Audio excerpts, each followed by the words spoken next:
ورحمة الله تعالى وبركاته. الحمد لله وكفى وسلام على عباده الذين اصطفى خصوصا على سيدنا محمد المجتبى وعلى آله وأصحابه إلى يوم القيامة. أما بعد فقد قال الله تبارك وتعالى في قرآن المجيد: لقد كان لكم في رسول الله أسوة حسنة. وقال النبي صلى الله عليه وسلم: عليكم بالصدق فإن الصدق يهدي إلى البر وإن البر يهدي إلى الجنة. أو كما قال عليه الصلاة والسلام. اللهم صل على سيدنا حبيبنا وشفيعنا ومولانا محمد وآله وأصحابه وبارك وسلم. বেলের প্রাচীনতম ঐতিহ্যবাহী দিনী শিক্ষা প্রতিষ্ঠান বিরুলি দারুল উলুম ইসলামী মাদ্রাসা কর্তৃক আয়োজিত আজকের শিক্ষা সেমিনারের সম্মানিত সভাপতি, অভিজ্ঞ বিচারক মণ্ডলী, সুদক্ষ পরিচালক এবং আমার সামনে বাংলার প্রত্যন্ত অঞ্চল থেকে আগত এলে মনসংখ্যার ছাত্র ভাইরা, সবাইকে আমার পক্ষ থেকে আন্তরিক শুভেচ্ছা ও প্রাণ ঢালা অভিনন্দন।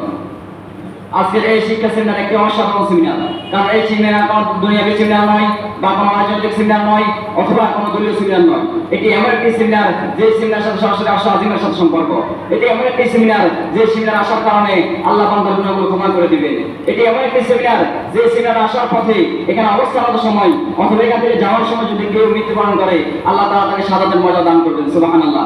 শুধু তাই নয়, আজকের এই স্টেজ এমন একটি স্টেজ যে স্টেজ থেকে সর্বশ্রেষ্ঠ কিতাব মহিমান্বিত মহাগ্রন্থ পবিত্র আল কোরআন থেকে বক্তব্য পেশ করা হয়। শুধু তাই নয়, এটি এমন একটি স্টেজ যে স্টেজ থেকে বিশ্বনবী হযরত মুহাম্মদ রাসূলুল্লাহ সাল্লাল্লাহু আলাইহি ওয়াসাল্লামের হাদিস থেকে বক্তব্য পেশ করা হয়। আমি আল্লাহ পাকের দরবারে হাজার হাজার লক্ষ লক্ষ কোটি কোটি শুকরিয়া আদায় করছি যে আল্লাহ সুবহানাহু ওয়া তাআলা আমার মতো একজন ইমানি অসুস্থ একজন ব্যক্তিকে আপনার মাঝে এসে কিছু বলার তৌফিক দান করেছেন, এই জন্য শুকরিয়া আদায় করছি আলহামদুলিল্লাহ।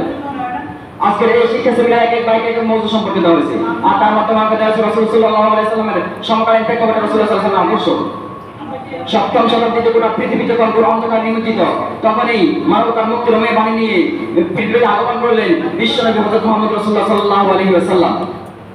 নবুয়তের সর্বশেষ ধারাবাহিকতায় হযরত মুহাম্মদ রাসূলুল্লাহ সাল্লাল্লাহু আলাইহি ওয়াসাল্লামের হাতে পূর্ণতা লাভ করেন। রাসূলুল্লাহ সাল্লাল্লাহু আলাইহি ওয়াসাল্লামের ধারাবাহিকতার লক্ষ্য উদ্দেশ্য ছিল ন্যায় বিচার ও ইনসাফ প্রতিষ্ঠা করা। রাসূলুল্লাহ সাল্লাল্লাহু আলাইহি ওয়াসাল্লাম 23 বছর ধরে তিনি ধারাবাহিকভাবে তিনি তা কার্যকর করেন। হযরত আলী রাদিয়াল্লাহু তাআলা আনহুকে ইয়ামানের বিচারক হিসেবে দায়িত্ব দেওয়ার পর রাসূলুল্লাহ সাল্লাল্লাহু আলাইহি ওয়াসাল্লাম তিনাকে পরামর্শ দিলেন, যখন আপনার নিকট বাদী বিবাদী আপনার নিকট এসে তারা তাদের বিচার প্রার্থনা করবে, তখন আপনি দ্বিতীয় বাদীর বক্তব্য না শুনে প্রথম বাদীর বক্তব্যের অনুকূলে আপনি রায় প্রদান করবেন না, কেননা দ্বিতীয় পক্ষের বাদী বক্তব্যে আপনাকে সে ন্যায় বিচার করতে সাহায্য প্রার্থনা করবে। রাসূলুল্লাহ সাল্লাল্লাহু আলাইহি ওয়াসাল্লাম ছিলেন উপম আদর্শ, তিনি ছিলেন অন্যতম আদর্শ। তিনি দুনিয়াতে এসেছিলেন ওমা আরসালনাকা ইল্লা রাহমাতাল লিল আলামিন, তিনি ছিলেন রহমত পুরো ধরনের জন্য। তিনি কেমন করে এসেছিলেন? আল্লাহ তাআলা বলেন ফাবিমা রাহমাতিন মিনাল্লাহি লিনতা লাহুম, তিনি কেমন করে এসেছিলেন? তিনি কি জন্য এসেছিলেন? আল্লাহ সুবহানাহু ওয়া তাআলা বলেন লাকাদ কানা লাকুম ফি রাসূলিল্লাহি উসওয়াতুন হাসানা, তিনি ছিলেন আদর্শ, তিনি ছিলেন মডেল, তিনি ছিলেন উপম আদর্শ, তিনি ছিলেন উসওয়াতুন হাসানা, তিনি গোটা মানব জাতির জন্য ছিলেন রহমত স্বরূপ। আল্লাহ তাআলা আমাদেরকে উক্ত কথাগুলোর উপর আমল করার তৌফিক দান করুন। ওয়া তাওফিক ইল্লা বিল্লাহ।